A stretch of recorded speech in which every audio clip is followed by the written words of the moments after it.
ಎಲ್ಲ ಮತದಾನ ಮುಗಿದಿದೆ. ನಾವು ಯಾವ ತಂತ್ರಗಾರಿಕೆನೂ ಮಾಡಿಲ್ಲ. ತಂತ್ರಗಾರಿಕೆ ಅವಶ್ಯಕತೆ ಇಲ್ಲ.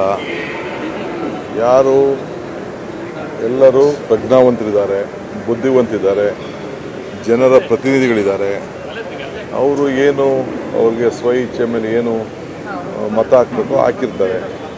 ಅದು ಬಿಟ್ಟರೆ ಯಾಕೆ ಯಾವ ತಂತ್ರಗಾರಿಕೆ ನಾವು ಮಾಡೋಣ? ನನ್ನ ಪಾಡು ನಾನೆಲ್ಲೋ ನನ್ನ ಹರಶಿವ ಅಂದ್ಬಿಟ್ಟು ನಾನೆಲ್ಲ MLAಗಳ ಹತ್ರ ಒಂದು 2 ದಿನ ಕಾಲ ಕಳ್ಕೊಂಡು ಕೂತಿದ್ದೆ. ಅದು ಬಿಟ್ಟರೆ ನಾನು ಯಾವ ತಂತ್ರಗಾರಿಕೆನೂ ಮಾಡಿದ್ದೆ ಅಲ್ಲ. ನಾವು ಯಾವ ತಂತ್ರಗಾರಿಕೆ ಮಾಡೋಕ್ಕೆ ಹೋಗಿಲ್ಲ, ಬರೀ MLAಗಳು ಕೂತಿದ್ದೀವಿ. ನಮ್ಮ MLA ಹುಷಾರಿರಲಿಲ್ಲ, ವೆಯ್ಟ್ ಮಾಡ್ತಿದ್ದೆ ಅವ್ನು ಬರಲಿ ಅಂತ. ಇಕ್ಬಾಲು ಬಿಜೆಪಿ ಮತ್ತು JDS ಇಂದ ಕಾಂಗ್ರೆಸ್ಗೆ ಮತಗಳು ಬಂದಿವೆ ಕೆಲವು ಅಂತ ಹೇಳ್ತಾರೆ.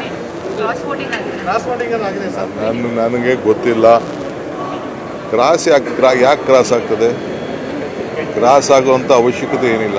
ನಿಮ್ಮ ಅಭ್ಯರ್ಥಿಗೆ ನಮ್ಮ ಹತ್ರ ಏನು ಓಟ್ ಇದೆ, ನಮ್ಮ ಓಟ್ ನಮ್ಗೆ ಹಾಕೊಳ್ಳಿ ಅಂತ ನಾವು ಕೇಳ್ಕೊಂಡಿದ್ದೀವಿ ಅಷ್ಟೇ.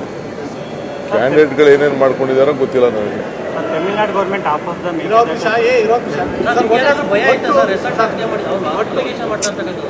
ನೋಡ್ರಿ, ಅಟ್ಲೀಸ್ಟ್ ನಾವೆಲ್ಲ ಸೇರೋಕ್ಕೆ, ಅವ್ರಿಗೆಲ್ಲ ಟ್ರೈನಿಂಗ್ ಕೊಡೋಕ್ಕೆ ನಾವು ಮೊದಲಿಂದನೂ ನಾವು ಮತದಾನ, ಏಕೆಂದರೆ ಇದೆಯಲ್ಲ ಪ್ರಿಫರೆನ್ಷಿಯಲ್ ವೋಟ್ ಇದೆಯಲ್ಲ, ಆ ಪ್ರಿಫರೆನ್ಷಿಯಲ್ ವೋಟಲ್ಲಿ ಆ ಗುರುತು ಮಾಡೋದ್ರಲ್ಲೂ ಬೇಕಾದಷ್ಟು ವ್ಯತ್ಯಾಸ ಇದೆ. ಅದಕ್ಕೆ ನಮ್ಮ ಅನುಭವನ ಅವ್ರಿಗೆಲ್ಲ ತಿಳಿಸಿದ್ವಿ. MLAಗಳವರೆಲ್ಲ ಸುಮಾರು 60-70 ಜನ ಹೊಸಬ್ರಿದ್ದಾರೆ. ಅವ್ರಿಗೆ ಪ್ರಿಫರೆನ್ಷಿಯಲ್ ವೋಟಿಂಗಲ್ಲಿ ಹುಷಾರಾಗಿರಬೇಕು. ನೀವೆಲ್ಲ ಗಮನಿಸಿದ್ದೀರ, ನಾವು ಈ ಗ್ರಾಜ್ಯುಯೇಟ್ ಕಾನ್ಸ್ಟಿಟ್ಯೂನ್ಸಿ, ಟೀಚರ್ ಕಾನ್ಸ್ಟಿಟ್ಯೂನ್ಸಿ, ಅಲ್ಲೇ ಹೆಚ್ಚು ಕಮ್ಮಿ 7-8 ಸಾವಿರ ವೋಟು ರಿಜೆಕ್ಟ್ ಆಗ್ಬಿಡ್ತಾರೆ. ಯಾರು? Graduate, teachers. ಇಲ್ಲೂ ಬುದ್ಧಿವಂತಿಕೆ ಇರ್ತದೆ, ಬಟ್ ನಾವು ಸ್ವಲ್ಪ ಈಗ ಪ್ರಿಫರೆನ್ಷಿಯಲ್ ವೋಟ್ ಹಾಕ್ಬೇಕಾದ್ರೆ ಸ್ವಲ್ಪ ಹುಷಾರಾಗಿರಬೇಕು ಅಂತ ಅವ್ರಿಗೆಲ್ಲ ಟ್ರೈನಿಂಗ್ ಕೊಟ್ಟಿದ್ದು ನಿಜ.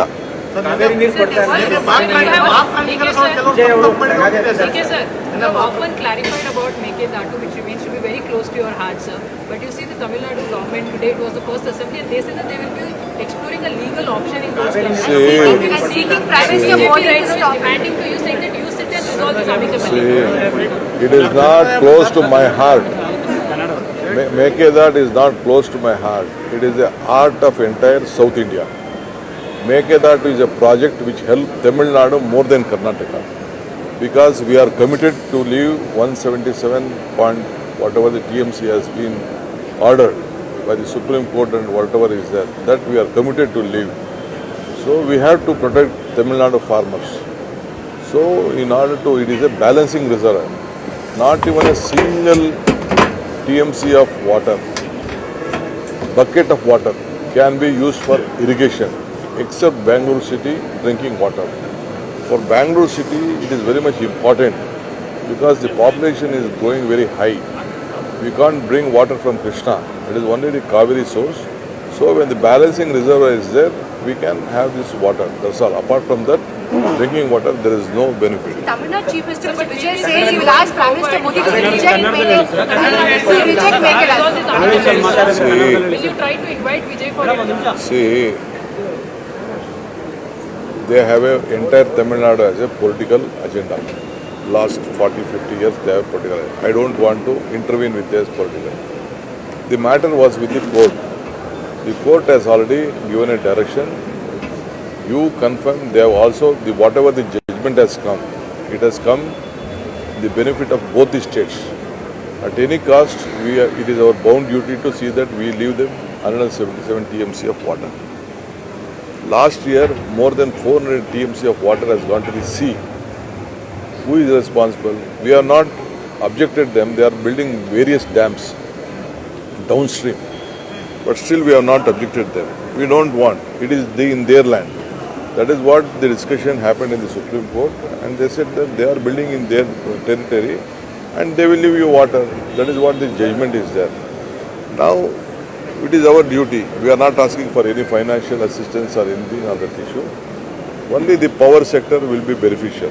400 megawatt of power, we can generate power. That is the big benefit for Karnataka. Apart from that, drinking water. It is a project to help Tamil Nadu, then Karnataka. So Mekedatu ಚರ್ಚೆ ಮಾಡ್ತೀರಾ? ತಮಿಳುನಾಡು ಜೊತೆ ಚರ್ಚೆ ಮಾಡ್ತೀರಾ? ನೋಡಿಯಪ್ಪ, ನಾನು ಖಂಡಿತ ಯಾವಾಗ ಬೇಕಾದ್ರೂ ಅವ್ರ ಜೊತೆ ಕೂತ್ಕೊಂಡು ಮಾತಾಡೋಕ್ಕೆ ಸಿದ್ಧ ಇದ್ದೀನಿ. ನನಗೆ ಯಾವ ತಕರಾರಿಲ್ಲ. ತಮಿಳ್ನಾಡು ಇರ್ಬೋದು, ಕರ್ನಾಟಕ ಇರ್ಬೋದು, ನಾವೆಲ್ಲ ಭಾರತೀಯರು. ಒಂದೇ ನದಿ, ಒಂದೇ ನೀರು ಕುಡಿಬೇಕಾದವರು. ಕಾವೇರಿ ನೀರು ವ್ಯವಸಾಯಕ್ಕೂ ಬೇಕು, ಕುಡಿಯೋ ನೀರಿಗೂ ಬೇಕು, ಪ್ರಾಣಿ ಪಕ್ಷಿಗೂ ಬೇಕು, ಎಲ್ಲರಿಗೂ ಬೇಕು, ಎಲ್ಲ ಇಂಡಸ್ಟ್ರೀಸ್ಗೂ ಬೇಕು. ಸೊ ಇವತ್ತು ತಮಿಳ್ನಾಡಿಂದ ಎಲ್ಲ ಎಷ್ಟೋ ಜನ ಬಂದು ಇಲ್ಲಿ ವೃತ್ತಿ ಮಾಡ್ತಾಯಿದ್ದಾರೆ, ಇಲ್ಲಿಂದ ಹೋಗಿ ಅಲ್ಲಿ ವೃತ್ತಿ ಮಾಡ್ತಾಯಿದ್ದಾರೆ. ನಾವು ಅದಕ್ಕೆ ಬೇರೆ ಮಾಡೋಕ್ಕಾಗ್ತದ? ನಮಗೆ ಇಷ್ಟ ಇಲ್ಲ. ಈ ಪ್ರಾಜೆಕ್ಟು ತಮಿಳ್ನಾಡವ್ರಿಗೆ ಜಾಸ್ತಿ, ಕರ್ನಾಟಕದಿಂದ ಏನಪ್ಪ ಅಂದರೆ ಬ್ಯಾಲೆನ್ಸಿಂಗ್ ರಿಸರ್ವರ್ ಮಾಡೋದ್ರಿಂದ ಏನು ಕಷ್ಟ ಕಾಲದಲ್ಲಿ ಅವ್ರಿಗೆ ನೀರನ್ನು ಏನು ನಾವು ಕಂಪಲ್ಸರಿ ಕೊಡಬೇಕು, 177 TMC ನೀರು ಕೊಡಬೇಕು, ಆ ನೀರನ್ನು ಅವ್ರಿಗೆ ಕೊಡ್ತೇವೆ. ಇಲ್ಲಿ ಏನಪ್ಪ ಅಂದರೆ ನಮ್ಮ ಮಂಡ್ಯ, ಈ ಕಡೆ ಹಾಸನ, ಈ ಕಡೆ ಬೇರೆ ಏನು ನಮ್ಮ ಜಿಲ್ಲೆಗಳಿದೆ, ಚಾಮರಾಜನಗರ, ಆ ಜಿಲ್ಲೆಗಳಿಗೆ, ತುಮಕೂರು ಜಿಲ್ಲೆ, ಆ ಜಿಲ್ಲೆಗಳಿಗೆ ಇಲ್ಲಿ ಸ್ಟೋರ್ ಮಾಡಿಬಿಟ್ಟು ಆ ತೊಂದರೆ ಸಂದರ್ಭದಲ್ಲಿ ನಾವು ಕೆಳಗಡೆ ಬಿಡಲಿಕ್ಕೆ ಒಂದು ಅವಕಾಶ ಇದೆ. ಅವರು ಕರ್ನಾಟಕದವರು ಬದುಕಬೇಕು, ತಮಿಳ್ನಾಡಿಗೂ ಬದುಕಬೇಕು. ವಿದ್ಯುತ್ ಶಕ್ತಿ ವಿಚಾರದಲ್ಲಿ ನಮಗೊಂದು ಲಾಭ ಇದೆ, ನಾನಿಲ್ಲ ಅಂತ ನಾನು ಹೇಳೋದಿಲ್ಲ. 400 ಮೆಗಾವ್ಯಾಟ್ ಅಷ್ಟು ವಿದ್ಯುತ್ ಶಕ್ತಿನ ನಾವು ತಯಾರು ಮಾಡ್ಬೋದು. ಅತಿ ಕಡಿಮೆ ವೆಚ್ಚದಲ್ಲಿ ಪ್ರಾಜೆಕ್ಟ್ ಆಗ್ತದೆ ಅನ್ನೋದು ನನಗೊಂದು ವಿಶ್ವಾಸ ಇದೆ. ನಾವೀಗಾಗಲೇ ಅದಕ್ಕೆ ಏನೇನು ಬೇಕೋ, ಈಗ ಸುಪ್ರೀಂ ಕೋರ್ಟ್ ಅವರು ಈಗಾಗಲೇ ತಮಿಳ್ನಾಡವರ ಏನು ವಾದ ಇತ್ತು, ಆ ವಾದನ ಕೇಳಿದ್ದಾರೆ. ಅವರು ಜೊತೆಗೆ ರಿವ್ಯೂ ಹಾಕಿದ್ರು, ಆ ರಿವ್ಯೂನು ಕೇಳಿದ್ದಾರೆ, ರಿವ್ಯೂನು ರಿಜೆಕ್ಟ್ ಮಾಡಿದ್ದಾರೆ. ಸೊ ಅವರು ಸೆಂಟ್ರಲ್ ಗೌರ್ಮೆಂಟ್ಗೆ, ನೀವು ಸೆಂಟ್ರಲ್ ವಾಟರ್ ಕಮಿಷನ್ ಅವರು ಜವಾಬ್ದಾರಿ ತೆಗೆದುಕೊಳ್ಳಿ, ನಿಮ್ಮ ರೆಸ್ಪಾನ್ಸಿಬಿಲಿಟಿ ಇದು ಅಂತೇಳಿ ಸುಪ್ರೀಂ ಕೋರ್ಟ್ ಅವರು ಅವರ ವಾದನ ಈಗಾಗಲೇ ರಿಜೆಕ್ಟ್ ಮಾಡಿದ್ದಾರೆ. ಅದು ಬಿಟ್ಟರೆ ಈಗ ಆರ್ಡರ್ ಏನು ಬಂದಿದೆ ಅವ್ರಿಗೆ ಅನುಕೂಲ, ನಮಗೆ ಅನುಕೂಲ, ಇಬ್ಬರಿಗೂ ಸಮಾಂತರವಾದಂಥ ಆರ್ಡರ್ನ ಅವರು ಕೊಟ್ಟಿದ್ದಾರೆ. ತಮಿಳುನಾಡು ಸಿಎಂ ಹೇಳಿದ್ದಾರೆ ಪ್ರೈಮ್ ಮಿನಿಸ್ಟರ್ ಮೋದಿ ಮೇಕೆದಾಟು ಪ್ರಾಜೆಕ್ಟ್ಗೆ ರಿಜೆಕ್ಟ್ ಮಾಡಬೇಕು ಅಂತ. ಇದು ಅನಗತ್ಯ ಖ್ಯಾತಿ ಅಂತ ಅನ್ಸಲ್ವ? ಇದು ಕ್ಲಿಯರ್ ಇದ್ರೂ ಕೂಡ ಖ್ಯಾತಿ ತೆಗೆದಂಗಲ್ವ ಸರ್? ನೋಡಪ್ಪ, ಅವರು ರಾಜಕೀಯವಾಗಿ ಅವರ ಸರ್ವೈವಲ್ಗೆ ಅವರ ಧ್ವನಿ ಎತ್ತಬೇಕು. ಎಲ್ಲ ಪಾರ್ಟಿಯವರು ಅದಕ್ಕೆಲ್ಲ ಒಟ್ಟಿಗೆ ಸೇರಿ ಅವ್ರು ಮಾಡ್ತಾರೆ. ಅವ್ರ ವಾದ ಎಲ್ಲ ಮಾಡಾಗಿತ್ತಲ್ಲ. ಜಡ್ಜ್ಮೆಂಟು, ಸುಪ್ರೀಂ ಕೋರ್ಟ್ ಜಡ್ಜ್ಮೆಂಟು, ಅದು 3 ಮೆಂಬರ್ ಜಡ್ಜ್ಮೆಂಟು ಬಂದ ಮೇಲೆ ಇನ್ನೇನು ಮಾಡೋಕ್ಕಾಗ್ತದೆ? ಈಗ ನಮಗೆ 177 TMC ಬಿಡಬೇಕು ಅಂತ ಹೇಳಿದ್ಮೇಲೆ ನಾವು ಒಪ್ಕೊಳ್ಳಿಲ್ವಾ? ಈಗ ಬಿಜೆಪಿಯಿಂದ ಆಯ್ಕೆ ಆಗಿರೋ ಸಂಸದರು ಇದ್ರ ಬಗ್ಗೆ ಹೋರಾಟ ಮಾಡಬೇಕಲ್ಲ ಕೇಂದ್ರದಲ್ಲಿ? ಅವ್ರು ಮಾಡ್ತಾರೆ ಖಂಡಿತ. ನಮ್ಮ ರಾಜ್ಯಕ್ಕೆ ಸಂಬಂಧಪಟ್ಟಂಥ ಎಲ್ಲ ಎಂಪಿಗಳು, BJP ಇರ್ಬೋದು, ದಳ ಇರ್ಬೋದು, ಕಾಂಗ್ರೆಸ್ ಇರ್ಬೋದು, ಎಲ್ಲ ಒಗ್ಗಟ್ಟಿನಿಂದ ನಮ್ಮ ರಾಜ್ಯದ ಹಿತನ ಕಾಪಾಡ್ತಾರೆ ಅನ್ನೋ ಒಂದು ಆತ್ಮವಿಶ್ವಾಸ ನನಗಿದೆ. ಸರ್, ಈಗ ನೀವು ಅಲಯನ್ಸ್ ಅಲ್ಲಿ ಇದ್ದೀರಿ, ಅಲ್ಲಿ ತಮಿಳುನಾಡಲ್ಲಿ ಈಗ ನೀವು ಕಾಂಗ್ರೆಸ್ ಸಹ ಅಲಯನ್ಸ್ ಅಲ್ಲಿ ಇದ್ದೀರಿ. ಹಾಗಾಗಿ ಅಂದ್ರೆ ರಾಜಕೀಯವಾಗಿ ಬಳಸ್ಕೊಂಡು ಇದನ್ನ ನೀವು ಸಮಸ್ಯೆ ಇತ್ಯರ್ಥ ಪಡ್ಬೋದು ಸರ್? ಖಂಡಿತ ನಾವು ನಮ್ಗೇನು ಅವ್ರಿಗೆ ಮನವಿ ಮಾಡಬೇಕು, ಖಂಡಿತ ಅವ್ರಿಗೆ ಮನವಿ ಮಾಡ್ತೀವಿ. ಇದರ ರಾಜಕಾರಣ ಏನಿಲ್ಲ, ಇಬ್ಬರಿಗೂ ಒಳ್ಳೇದಾಗುವಂಥ ಒಂದು ಪ್ರಾಜೆಕ್ಟು. ತಾಳ್ಮೆಯಿಂದ ನಾವು ಈ ಜನರ ಹಿತ ಕಾಪಾಡಿಕೊಂಡು ಹೋಗೋಣ. ನೋಡಪ್ಪ, ನನ್ನ ಜೊತೆ 224 ಜನನೂ ನನ್ನ ಜೊತೆ ಭಾಳ ಆತ್ಮೀಯರಿದ್ದಾರಪ್ಪ. ನಾನು ಚೀಫ್ ಮಿನಿಸ್ಟರ್ ಆಗಿರೋದು 224 ಜನ ಶಾಸಕರಿಗೆ ಚೀಫ್ ಮಿನಿಸ್ಟರ್ ಆಗಿದ್ದೀನಿ ಹೊರತು ನಾನು BJP ಅವ್ರಿಗೆ, ಕಾಂಗ್ರೆಸ್ ಅವ್ರಿಗೆ, ದಳದವ್ರಿಗೆ ಅಂತ ಅಲ್ಲ. ಎಲ್ಲರೂ ನನ್ನ ಬ್ರದರ್ಸೇ ಅವರೆಲ್ಲ. ಅವರು ಬಹಿರಂಗವಾಗಿ ಹೇಳಿದ್ರು, ನಾವು ನಮಗೆ ಕಾಂಗ್ರೆಸ್ ಅಭ್ಯರ್ಥಿ ಪರವಾಗಿ ನಿಂತಿದ್ದೀವಿ ಅಂತ. ಮುಂದಿನ ನನಗೆ ಗೊತ್ತಿಲ್ಲ ಅದು, ಯಾಕೆಂದ್ರೆ ಅವ್ರದ್ದು ಕಾನ್ಫಿಡೆನ್ಷಿಯಲ್ ಓಟು. ನನಗೆ ನಾನು ಕಣ್ಣು ಹಾಕ್ಕೊಂಡು ಇಲ್ಲಾಂದರೆ ಕನ್ನಡಿ ಹಾಕಿ ದುರ್ಬಿ ಹಾಕಿ ನೋಡೋಕ್ಕಾಗ್ತದ? ಅದು ಗುಪ್ತ ಮತದಾನ. ಆ ಗುಪ್ತ ಮತದಾನ ಏನಿದೆಯೋ ಅಂತ ಗೊತ್ತಿಲ್ಲ. 6 ಗಂಟೆಗೆ ಗೊತ್ತಾಗ್ತದೆ, ಆಮೇಲೆ ಮಾತಾಡೋಣ. ಶ್ರೀ ಶಿರಡಿ ಸಾಯಿಬಾಬಾ ಜ್ಯೋತಿಷ್ಯ ಕೇಂದ್ರ ಸರ್ವ ಮಾಂತ್ರಿಕ ಶಕ್ತಿಯನ್ನು ವಶಪಡಿಸಿಕೊಂಡಿರುವ ನಂಬರ್ 1 ವಶೀಕರಣ ಸ್ಪೆಷಲಿಸ್ಟ್ ಹಾಗೂ ವಂಶ ಪಾರಂಪರಿಕ ಜ್ಯೋತಿಷ್ಯರು. ಅಸಾಧ್ಯವಾದದ್ದು ಇಲ್ಲಿ ಸಾಧ್ಯ.